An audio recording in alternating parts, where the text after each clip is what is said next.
elle est bien loin la classe A originelle, qui était un astucieux mini-space. En 2012, elle est devenue une compacte premium à la conception banale, mais c'est ça qui plaît. Aussi, sa dernière génération s'en tient-elle à cette définition et gagne une version sportive A35 AMG conservant le look voyant qui a fait le succès de l'ancienne A45.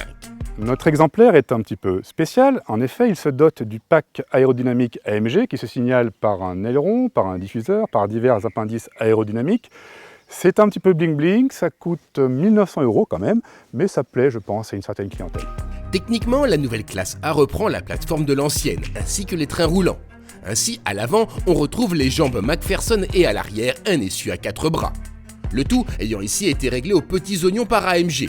En option, on trouve des amortisseurs pilotés dont notre exemplaire ne bénéficie pas. Rien de très nouveau ici, les évolutions de la petite Mercedes concernant surtout les parties les plus visibles, comme la carrosserie ou l'habitacle.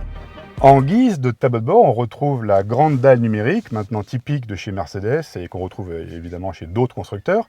Ici, elle est très bien faite, elle est lisible, elle est réactive, elle est tactile. On peut la commander donc par l'écran, par le volant. Ici, il y a des petites touches sensibles au toucher, ainsi que par une dalle, elle, située sur la console centrale. C'est bien fait, ça plaira aux geeks. Il y a un peu trop de commandes à mon goût, c'est un peu redondant, mais cela dit, l'ambiance est quand même très moderne. Seulement, quand on y regarde de plus près, on est un peu déçu par la finition. Si elle est supérieure à celle de l'ancien modèle, elle pâtit de quelques matériaux bas de gamme, notamment dans la partie basse de l'habitacle, et sur mauvaise route, le rassemblage un peu lâche génère des couinements. Ennuyeux vu le prix de vente dépassant les 50 000 €, vite alourdi par les nombreuses options.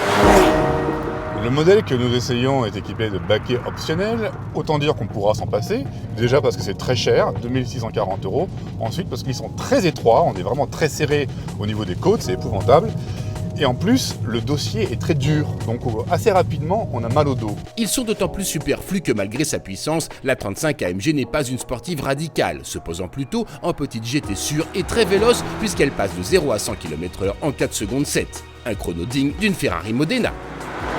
Si l'A35 AMG est moins puissante que l'A45 AMG, au volant ça ne se ressent pas vraiment. Les 306 chevaux du moteur sont bien là, la voiture elle marche très fort. Ensuite, le moteur est secondé par une boîte à double embrayage bien étagée, réactive, rapide.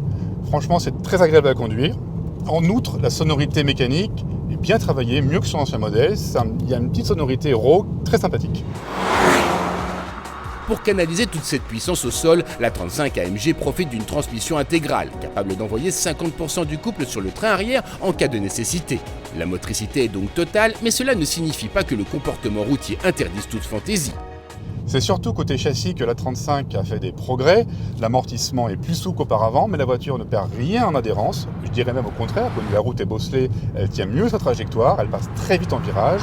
La direction est communicative, elle commande un train avant précis.